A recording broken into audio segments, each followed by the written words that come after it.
Apakah pengerahan armada perang Eropa akan memberi dampak atau impact pada Amerika Serikat dan Iran yang saat ini saling kunci di Selat Hormuz? Sementara Iran tengah bersiap jika Amerika memutuskan memilih peperangan sebagai jawaban kebuntuan negosiasi damai. Saya akan berdiskusi dengan para narasumber. Ada pengamat Timur Tengah dari Asia Middle East Center Pizarro Ghazali dan pengamat militer dari Center for Intermestic and Diplomatic Engagement Anton Ali Abbas. Selamat malam semuanya dengan Tifal di sini. Malam Mas Tifal. Terima kasih semua sudah bergabung bersama kami. Mas Anton, kalau judulnya adalah semangatnya untuk kemanusiaan membuka lagi Selat Hormuz, makanya Eropa udah mulai nyicil tuh merapat kapal-kapalnya ke sana. Terang nggak tuh barangnya memang jelas tujuannya buat kemanusiaan atau malah ada hal lain di situ? Ya, jelas kita jangan sampai tertipu ya dengan label misi kemanusiaan atau defensif, karena memang ada konteks geopolitik yang kompleks di situ. Satu, itu memang misi dari yang disepakati ya oleh 40 negara yang dipimpin oleh Inggris dan Prancis, inisiasi oleh Inggris dan Prancis. Dan terakhir misalnya ada Australia yang juga berencana mengirimkan kapal perang ya ke situ. Itu satu. Tapi kedua, kenapa saya bilang itu kompleks? Karena dari awal itu antara Inggris dan Prancis itu sudah beda pendapat. Kalau Inggris itu lebih strict ya, dia pengen coba memaksa bahwa harus lewat lintas gitu ya. Kalau diserang akan membalas gitu. Jadi memaksa. Sementara kalau misalnya Prancis, Presiden Macron misalnya dia memilih untuk lebih diplomatis. Dia bilang bahwa misi ini juga akan tetap dikoordinasikan dengan Iran gitu. Itu jadi dari awal itu sudah ada keretakan gitu. Itu. Ketiga, tentu kita harus lihat ini sebenarnya berapa banyak lapisan ketika kita bilang kompleks tadi. Yang pertama jelas ini adalah cerita bagaimana Iran dan negara-negara di belahan benua yang lain punya concern terkait kepentingan ekonomi. Mereka tahu ada beban ekonomi yang sangat besar, tekanan ekonomi yang sangat besar akibat penutupan Selat Hormuz. Jadi mau tidak mau harus ada inisiatif, dan inisiatif inilah yang kemudian dipikirkan. Walaupun kata mereka timingnya adalah setelah perang ini berakhir. Pertanyaannya kapan perangnya berakhir? Itu kan juga jadi pertanyaan. Itu satu. Lalu kedua, saya melihatnya juga ini ada ruang yang ingin dimainkan oleh Eropa gitu ya, terutama Eropa adalah ketika posisi Amerika Serikat dinilai melemah. Jadi Eropa ingin maju gitu. Jadi ketika posisi Amerika melemah dalam konteks ini gitu kan, dari awalnya kan sebenarnya Amerika meminta untuk NATO berkontribusi, terus NATO tidak ingin berkontribusi anggota NATO yang lain. Terus ketika ruangnya ada posisi Amerika melemah, mereka ingin maju kemudian. Ini yang kemudian mereka ingin mencoba mengambil posisi, mengambil keuntungan ketika posisi Amerika melemah. Bahasanya ini lagi nekan Amerika nih Eropa sekarang. Justru mereka mencuri kesempatan. Gitu. Saya ngeliatnya mencuri kesempatan ketika ada posisi Amerika yang dianggap melemah, mereka langsung naik ke depan. Loh, kami bisa loh tanpa kamu, kami bisa loh ngambil posisimu gitu. Walaupun yang ketiga yang bagi saya ini menjadi pelik. Karena apa? Kita akan bicara tentang paradoks dan batasnya. Di mana batas misi kemanusiaan dan defensif? Ini yang pertanyaannya. Saya juga tadi, kita sebelum offer kan nanya, ini nanti apakah memancing perang atau tidak? Saya pikir nanti mau di mana dulu kapal perangnya? Gitu. Apa yang akan dilakukan kapal perangnya? Apakah dia ikut mendukung misalnya double blokade atau kemudian main memaksa untuk nyebrang? Oke, kalau soal efek itu kita akan coba bahas di sesi yang lain. Cuman kalau melihat konteksnya sekarang, kalau semangat kemanusiaan itu berarti menurut Anda masih belum terang, masih abu-abu kalau mau dibahasakan kemanusiaan, begitu? Iya, ini kita jangankan kemanusiaan, ngomong tentang defensif. Defensif kalau Anda main melintas saja, sementara Iran sudah bilang bahwa semua yang lintas harus berkoordinasi sama saya, itu kan namanya Anda memprovokasi. Nah, itu kan kita bicara tentang apa makna dari defensif dan misi kemanusiaan gitu. Anda bicara dulu, misalnya ngomong tentang pengamanan jalur pelayaran itu kan dulu pernah dilakukan pakai misi PBB. Itu tuh udah clear gitu, udah pernah. Nah, ini pakai misi apa Anda? Anda cuma kesepakatan dengan lebih dari 40 negara misalnya, apakah itu sudah cukup mandat itu? Kan ini cuma negara-negara yang berkepentingan untuk mengamankan kepentingan ekonomi mereka gitu. Jadi basisnya apa? Kalau misalnya kita bicara tentang lembaga multilateral kan basisnya adalah PBB. Itu yang kemudian ketika kita bicara tentang misi kemanusiaan lalu juga ngomong tentang defensif, ini blur, maknanya ini nggak jelas gitu. Jadi defensif ketika Anda diserang tapi upaya Anda itu bisa potensi untuk memprovokasi gitu. Ketika sebuah negara bilang inilah kedaulatannya terus Anda main memaksa lintas, nah itu Anda bisa bilang memprovokasi. Di mana makna defensifnya? Itu yang bagi saya, apakah ini akan bisa jadi kan memicu eskalasi? Kenapa? Karena Iran kan sudah warning, kalau ada yang lewat saya tembak lagi loh. Nah, Gitu, Mas. ditambah lagi Mas Pizarro, ini pernyataan terakhir yang disampaikan Ismail Bagay, juru bicara Kementerian Luar Negeri Iran. Intervensi apapun di Selat Hormuz atau Teluk Persia akan membawa komplikasi lebih lanjut. Itu justru akan memperburuk kenaikan harga. Kenaikan harga ini konteksnya harga minyak dunia. So, maka kemudian secara prinsip untuk kapal masuk ke dalam Selat Hormuz, apalagi ini Eropa lagi nyicil menuju ke sana, sah atau enggak tuh kalau gitu? Ya, kalau kita lihat memang ada upaya Eropa yang melihat nih ada bentuk kebuntuan ya dari negosiasi antara Amerika Serikat dan Iran dan juga kebuntuan dari dibukanya Selat Hormuz ya. Maka kemudian Eropa sebenarnya ini kan sudah lama ya dirancang oleh Prancis dan Inggris untuk kemudian masuk ke sana. Walaupun pakai namanya misi humanity, ini khawatir mengulangi kegagalan hal yang serupa dilakukan oleh Donald Trump dengan nama Project Freedom. Trump juga mengatakan ini katanya misi kemanusiaan, itu melakukan evakuasi. Tetapi problemnya Mas Tifal, selama itu tidak dilakukan koordinasi dengan Iran, menurut saya ini akan sangat rentan untuk kemudian melakukan eskalasi lebih besar. Kalau kita lihat tipe kapal yang dikirim dari Inggris ini menarik. Ini misalkan ya, HMS Dragon. Ini kapal sebenarnya kalau kita bisa lihat dia kapal yang misinya itu misi pengawalan, misi perlindungan gitu. Dia tugasnya untuk mengawal kapal-kapal nanti yang kemudian ingin diselamatkan di Selat Hormuz untuk kemudian dilindungi dari serangan yang dilakukan oleh Iran. Kemudian kalau Prancis beda lagi tuh. Dia misalnya tadi ngirim Charles de Gaulle ya. Charles de Gaulle ini lebih kepada kapal, ini raksasa lautnya Prancis gitu ya. Ini kapal induk bertenaga nuklir milik Prancis yang dia bisa melakukan operasi panjang tanpa mengisi bahan bakar dan dia bisa menampung 40 kapal armada tempur atau untuk misi perang itu. Jadi kelihatannya ada dua pendekatan Eropa. Satu, dia ingin melakukan evakuasi kepada Selat Hormuz, tetapi juga ini ada efek deterrence-nya. Ini juga pesan dari Eropa bahwa kemudian ketika mengirim armada laut Prancis tadi yang sifatnya lebih kepada markas terapungnya Prancis, ini juga pesan bahwa kemudian Eropa ingin melakukan upaya tawar-menawar ya kepada Iran ya. Kalau ini buntu bukan tidak mungkin akan terjadi eskalasi. Walaupun itu mungkin masih sempit terjadi gitu. Tapi problematika Mas Tifal, jangan lupa ini hubungan Iran dengan Eropa itu tidak baik-baik saja. Bahkan ketika terjadinya konflik ini kita mengetahui IRGC itu statusnya teroris sama Uni Eropa. Gitu. Kemudian Iran itu juga diberikan banyak sanksi oleh Inggris ya. Ini yang membuat kemudian makanya tadi Ismail Bagay, kemudian Kementerian Luar Negeri IRGC, Kemenlu Iran itu merespon dengan tidak baik upaya dari dilakukan oleh Prancis dan oleh Inggris gitu. Dan wajar Iran dalam tanda kutip meradang seperti itu meresponnya, begitu? Betul, kayak gitu. Dan ini kan kalau kita lihat kan, Iran kan sebenarnya dalam posisi sekarang udah terjepit dia di mana-mana, di blokade dan segala macamnya.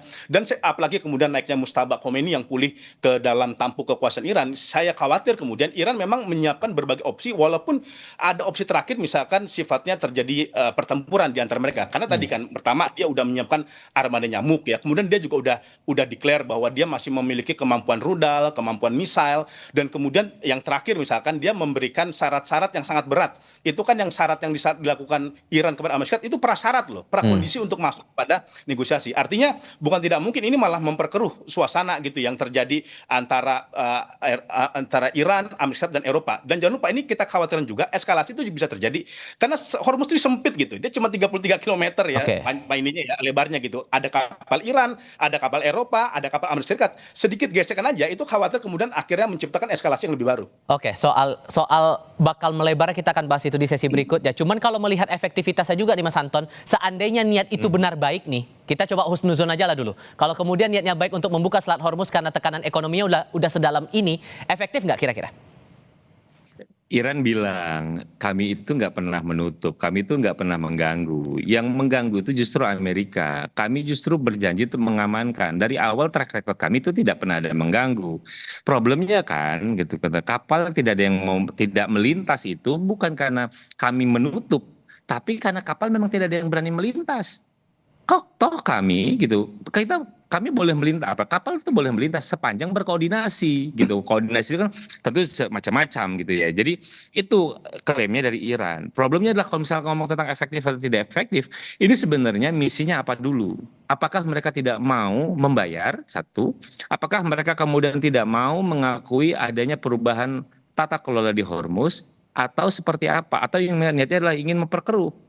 Tuh, kami kan yang selama ini mau apa tadi yang dibilang oleh Pizarro gitu ya, Mas Pizarro, bahwa ya kami kan sudah menerapkan Anda sanksi bla bla bla, kenapa kami harus bekerja sama gitu. Jadi egonya yang akan dimunculkan, apa dulu niatnya gitu. Itu yang Itu yang pertama. Lalu yang kedua, bicara tentang tadi, apakah efektif atau tidak efektif? Coba saja, Amerika saja yang sudah punya peralatan lengkap, kapal perangnya, kapal induknya ada 3, mereka nggak berani untuk memancing untuk melintas. Gitu. Jadi walaupun misalnya tadi kalau misal Mas Pizarro bilangnya adalah kapal nyamuk ini karena dia kapalnya kecil-kecil, swarm attack itu sangat mengganggu dan itu efektif untuk perang asimetris kayak hari ini. Gitu. Itulah kenapa Amerika sangat berhitung kenapa mereka misalnya melakukan double blokade itu di Laut Arab dan sampai Samudra Hindia. Mereka tidak berani untuk merasa kenapa? Karena tahu bagaimana walaupun misalnya Presiden Trump sudah berkali-kali bilang bahwa mereka sudah berhasil menghancurkan kemampuan angkatan laut, tapi mereka tetap nggak berani. Artinya apa? Ini Iran tuh nggak main-main. Kemarin mereka menguji saja serangan yang dilakukan kepada 3 kapal perusak Amerika Serikat itu sudah clear. Gitu. Mereka masih punya kemampuan untuk itu. Jadi dengan kata lain, kalau ini cuma seperti ini, Amerika itu kemarin tuh 3 loh kapal induknya. Ini sekarang kapal induknya cuma 1. Destroyer ada yang lain-lain, ada frigate. Itu cuma nggak seberapa dengan Amerika Serikat yang punya kemampuan itu saja harus berhitung lama. Gitu. Oke. Jadi dengan kata lain, kalau kita bicara tentang efektivitas, apakah operasi ini bisa efektif atau tidak, saya tidak yakin. Justru bisa jadi itu kemudian akan melebarkan konflik ini sendiri. Itu yang penting untuk hati-hati. Karena apa? Karena memang nanti timing itu akan menjadi penting. Timingnya itu kapan akan kita bilang mereka akan melakukan operasi defensif? Apakah misalnya ketika setelah perang atau seperti apa? Kalau misalnya kita bicara setelah perang, itu kan nanti akan kita bicara lagi. Emang siapa yang akan menguasai ini?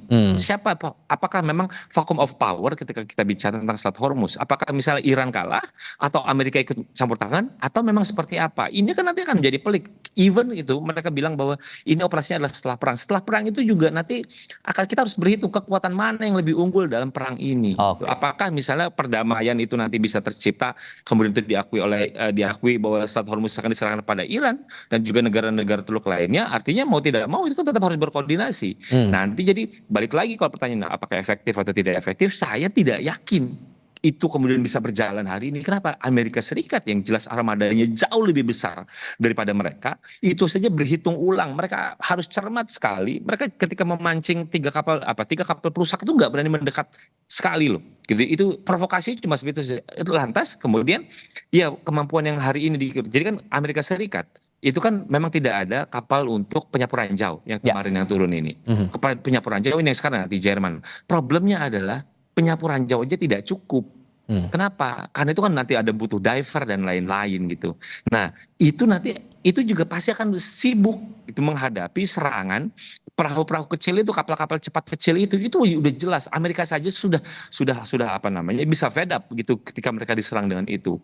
Apalagi ini yang armadanya masih terhitung gitu. Jadi saya sanksi gitu ya. Baik. Sekuat apa walaupun mereka misalnya nanti akan ada pesawat tempurnya dan lain-lain, saya masih agak sanksi dengan itu. Seberapa kuat kemudian koalisi 40 negara ini ingin mengirimkan angkatan bersenjatanya. Kenapa? Karena potensi untuk melebarkan konflik itu menjadi besar. Oke, maka pelebaran konflik itu kita harus khawatir sejauh mana Mas Pizarro kalau kemudian Anda katakan Iran dan Eropa ini riwayat ceritanya lagi ya nggak baik-baik aja sebetulnya kalau mereka tetap ngotot untuk merapat ke Selat Hormuz dan Iran tidak senang karena itu masih di teritorinya mereka, maka ada kemungkinan untuk serangan balik dalam ukuran sampai mana? Kita bahas itu nanti ya. Kita jeda dulu. Tetap di Kompas TV.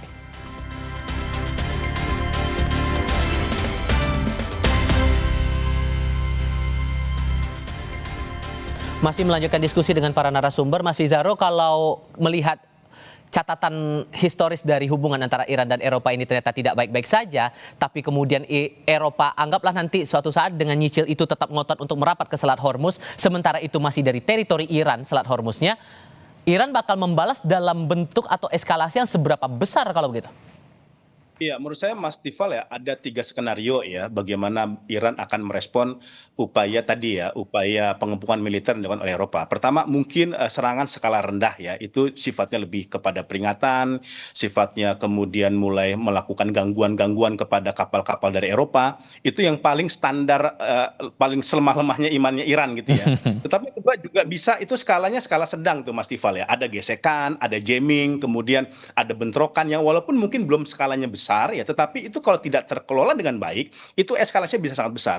Jangan lupa Mas Tifal, Iran itu udah pernah mengatakan kalau kami terus diblokade, terus diancam, apalagi sampai agresi militer dilakukan multinasional, dia akan mengerahkan proksi-proksinya. Seperti itu. Itu ada di Yaman, ada Houthi, ada Hizbullah, nanti di Irak juga ada itu Population Mobilization Forces gitu. Yang ini kemudian kalau ini terjadi, itu tadi perangnya akhirnya eskalasinya menjadi sangat kuat di wilayah kawasan gitu. Karena kan tadi 40 kapal nih ya, 40 negara, sorry, ada 40 negara, belum lagi Amerika terus melakukan blokade, Iran bisa saja kemudian mengaktifkan kembali sel-sel dari proksi-proksi dia. Dan yang kita khawatirkan sel-sel itu beroperasi bukan hanya di Hormuz, tapi di Babul Mandeb, ya di Laut Merah, yang di situ juga arus perdagangan kepada Eropa juga ada di situ. Bukan tidak mungkin kemudian Houthi itu melakukan manuver untuk melakukan serangan juga kepada kapal-kapal Eropa, melakukan upaya untuk memblokade Babul Mandeb, yang itu hanya akan melahirkan eskalasi atau dampak ekonomi yang sangat besar. Menurut saya pendekatan Eropa itu bisa diadopsi pada tahun 2015. Toh kan udah pernah ada contohnya tuh, negara-negara Eropa terlibat ya, Prancis, Jerman di dalam JCPOA, yang kemudian akhirnya ada kesepakatan win-win solution gitu. Menurut saya pendekatan yang lebih sifatnya kepada diplomatik, negosiasi itu lebih ampuh sebenarnya untuk membawa Iran menyelesaikan masalah di Strait Hormuz ketimbang kemudian upaya invasi ataupun agresi militer seperti itu. Karena kalau dia terus ditekan, kalau kita lihat ya sekarang aja blokade Amerika Serikat, naval blokade, serangan itu nggak buat gentarnya Iran itu. Malah masyarakat itu bersatu, malah mengatakan jangan kemudian masuk ke perundingan Islamabad deh, kita perang aja tuh sama Amerika Serikat gitu. Artinya di internal mereka ada benih-benih, ada kemudian potensi-potensi untuk membuat perang ini eskalasi menjadi besar, dan mereka kalau bilang itu kan siap, kan pilihannya mereka tuh ya mau gimana lagi. Kami kan kalau kita lihat ya polugri Iran itu dari dulu, kami lebih baik miskin, lebih baik menderita ketimbang tunduk kepada setan besar. Amerika itu kan dianggap setan besar tuh kalau kita lihat narasi-narasi dari Iran gitu. Artinya mereka memang sangat ideologis gitu ya, sangat solid ya. Kemudian walaupun memang punya dampak ekonomi, tetapi harga diri dan kedaulatan Iran itu lebih di atas segalanya lah, seperti itu.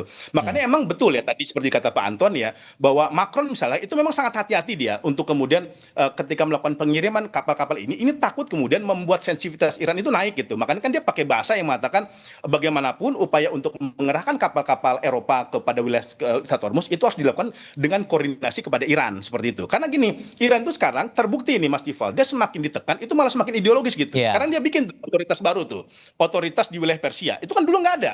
Seperti itu. Sekarang dia bikin kayak gitu. Kemudian dia juga sekarang menetapkan concession fee. Itu juga dilakukan. Makanya ada beberapa kapal-kapal itu yang lolos ya, sekarang di wilayah Strait Hormuz itu kan tidak lepas dari kemudian bagaimana aturan baru sekarang dikontrol ketat oleh Iran, dan kapal-kapal yang lewat harus tunduk terhadap kesepakatan Iran. Nah, itu artinya upaya melakukan serangan kepada Iran itu tidak kemudian membuat Iran itu melemah, malah semakin radikal dia, saya lihat. Terbaru dia bahkan mengancam, kami bisa juga loh membuat uranium sejengkal lagi menjadi 90% gitu ya. Karena kan ada juga diskursus misalkan di Amerika Serikat, apakah mungkin kita juga bisa melakukan serangan skala besar, serangan invasi darat atau bahkan nuklir kepada Iran gitu. Nah, ini kayak kasus perang Iran sama Irak gitu.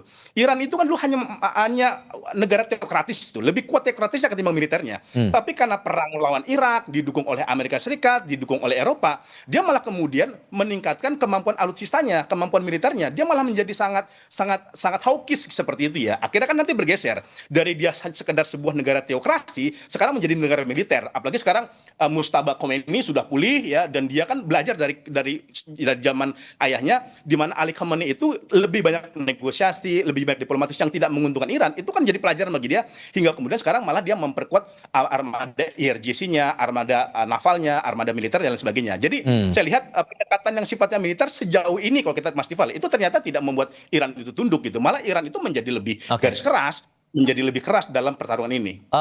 Mas Anton, kalau buat Anda AS yang ikut memblokade Selat Hormuz ini bakal reaktif nggak kira-kira?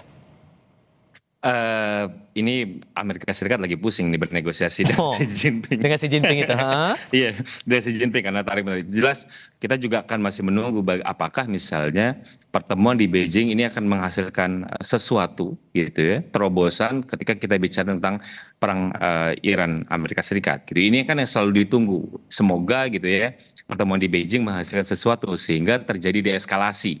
Tapi ada tapinya. Tapi ketika misalnya inisiatif ini dilakukan bisa saja kemudian ikut mengacaukan gitu, ada mengacaukan gitu. Jadi mengacaukan apa? Mengacaukan hasil yang sudah ingin diciptakan oleh Amerika Serikat dan Cina. Kenapa? Karena mereka mencoba untuk mengurai ini tekanan ekonominya seperti apa, ini tidak baik dan lain-lain gitu ya. Sehingga mereka ingin mencari bagaimana titik komprominya. Tapi bagi saya ketika ini kemudian dipaksakan tadi justru akan membuat masalahnya jadi semakin kompleks yang harapannya dia bisa jadi deeskalasi, malah nanti bisa potensi terjadi eskalasi kembali gitu. Ini yang sebenarnya kita khawatirkan gitu. Kenapa? Karena jelas misalnya Iran itu sudah mengancam gitu. Kami pokoknya tidak akan mengizinkan sesuatu gitu. Mereka yang melintas itu tanpa berkoordinasi dengan kami. Itu titik. Dan Iran itu sudah bilang akan melakukan tembak akan merusak dan menghancurkan gitu. Dan itu sudah dilakukan kan. Mereka sudah ngasih contoh bagaimana kemudian mereka misalnya menembaki 3 kapal perangnya milik Amerika Serikat. Gitu. Jadi Iran itu lagi tidak dalam posisi menggertak. Iran hari ini posisinya adalah menegaskan posisinya. Jadi ini standpoint saya. Anda pilihannya adalah Anda menghormati atau kemudian saya akan bereaksi balik.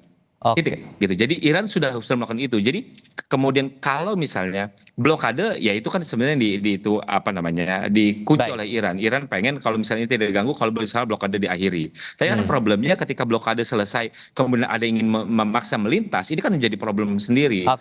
Saya mau coba memahami kenapa kemudian Uni Eropa misalnya itu, karena mereka punya operasi keamanan di Selat Bab el Mandeb gitu. Itu yang dipimpin oleh Yunani. Mereka melihat bahwa mereka itu mampu untuk melakukan itu, walaupun itu bisa berlaku sampai sekarang. Tapi kan problemnya adalah yang mereka lawan itu Houthi, bukan Iran. Itu yang harus dipahamin gitu. Itu yang bagi saya, Mas. Mas Pizarro, singkat saja. Kalau kemudian begitu, Eropa harusnya wait and see saja nunggu agar AS dan Iran ini selesai dengan urusannya masing-masing?